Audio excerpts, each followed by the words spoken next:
Imagine you criticize a billion-dollar company online, and then they retaliate by stalking you.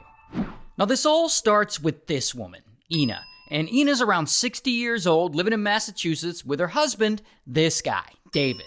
And Ina and David, they run a website out of their home, where Ina basically blogs about online shopping platforms like eBay and Etsy and Amazon, platforms like that. And one day in 2019, Ina writes a blog post that changes their lives forever. She writes about the CEO of eBay. And she says that this guy gets paid like $18 million a year, which is 152 times what regular employees at eBay make. And so thousands of people regularly read her blog. And they leave comments like, "That guy makes way too much," and "What an overpaid empty suit," and "First." But here's the thing. The comms director of eBay, he happens to see this article, and he shares it around the company. And that is when the CEO of eBay himself sees it. And he gets super pissed, because, they're talking about him. And he decides he's gonna retaliate. And so he texts the comms director, "Take her down." And the comms director texts back, "We're gonna crush this lady. I want to see ashes, as long as it takes, whatever it takes." And so a revenge plot begins against an elderly couple who have no idea what's about to hit them. And so soon after that, Ina starts noticing some rather intimidating posts about her on Twitter, like that her website is hurting eBay users, and she sees posts from people threatening to visit her home address. Then she starts getting threatening DMs like, "Shut up, bitch," or "Watch what happens." One day, she receives a strange package in the mail from an anonymous sender, and when she opens it up, it's full of live cockroaches. Then another anonymous delivery comes, and it's a box full of live fly larvae and spiders. Oh, and it doesn't stop there. Strangers start showing up at Ina and David's house at all hours of the night. And they don't knock on the front door or anything. They just try opening it up and walking in. And poor Ina and David, they can't figure out why this is happening. So they go online and they find out that their home address has been posted on Craigslist in multiple ads for sex parties, specifically inviting anyone and everyone to come right in, no need to knock. So these random people were just showing up to smash. Now at this point, Ina and David, they know something is very wrong. So they call the police. And later, a police officer shows up to file a report.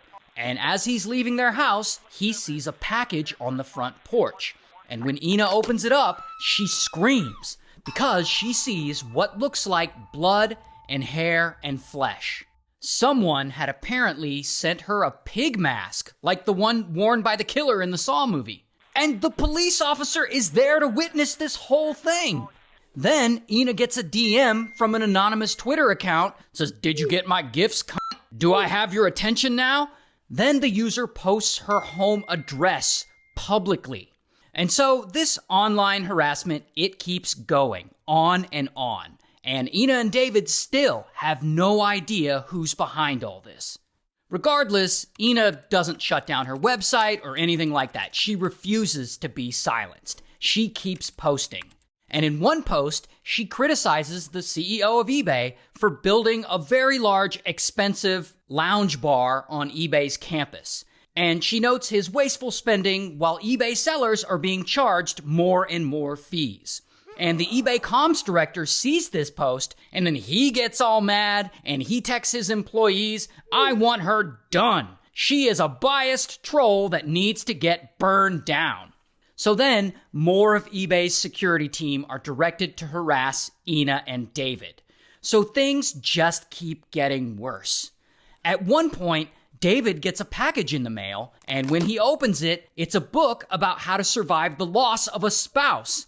Then shortly after, he receives a funeral wreath, suggesting that they're threatening to kill his wife.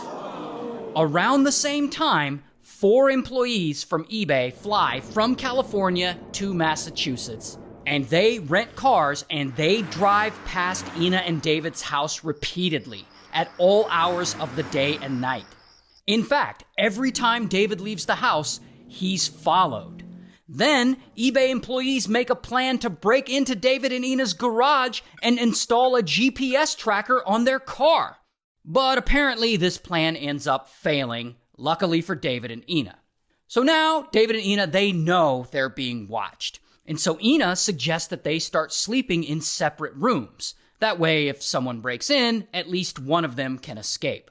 While David, he installs cameras all around the house, and he stops sleeping through the night so that he can check the cameras every 2 hours. Sometimes he'll see people outside their house dropping off more anonymous deliveries at like 4 a.m. So over time, these two become too scared to even leave their house. And to make it worse, they no longer trust delivery services. So eventually, they start running out of food. And so one day, David decides that he's got to leave to go get groceries. And as he's driving to the grocery store, he sees a silver SUV in his rear view. So he gasses it to speed away, and he takes a sudden turn, but the SUV is still on him. So he takes another sudden turn, but the SUV is still on him. And so David starts to panic, and he calls the police, and he tells them, "I'm being followed." And from there, he drives directly to the police station, and he pulls up right out front. And that is when the SUV sees that they're now at the police station, and it speeds away. But then, poor David, he gets out to walk to the station, and his heart is all racing, and like he can't breathe, and suddenly, boom, he collapses from all the panic. Now, luckily, David was able to get a picture of the SUV and its license plate. And so later, police figure out that the silver SUV was a rental and that it was rented to a woman who works at eBay.